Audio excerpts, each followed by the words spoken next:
Taip, nors ir oras nėra pats tinkamiausias viskam daryti, bet dar vieną skelbimą iš tikrųjų įdėjom, kad tik tai yra 2016 metų Audi A6 atnaujintas modelis iš Vokietijos, full LED žibintai, kaip matot.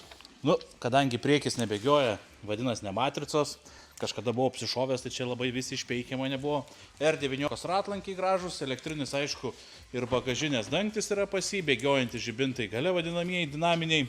Dar čia turim užuolaidėlę, kad galėtumėt užsidėti, jeigu turit kas augintinių, šokam į galą.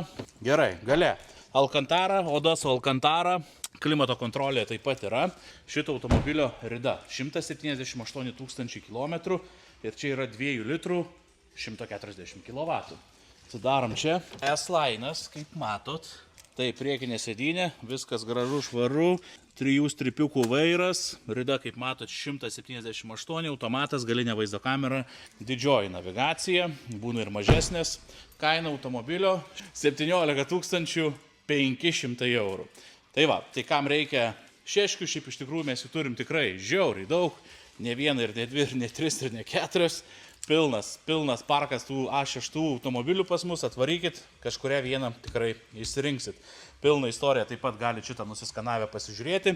Leasingų, jeigu reikės ar automobilio paskolos, ar vartojimo paskolos, ar ilgalaikės nuomos, ar išperkamosios nuomos, taip pat padėsim jums šitos dalykus tvarkyti. Šiandien šeštadienis, turim vieną pardavimą, džiaugiamės tom, pardavėm tokią Volkswagen Transporterį, baltą su raudonu, išskirtinės išvaizdos, biški panašus toks į Kaliforniją, bet ne Kaliforniją. Tai 6 buvo transporteriukas, išvažiavo į Garliavą.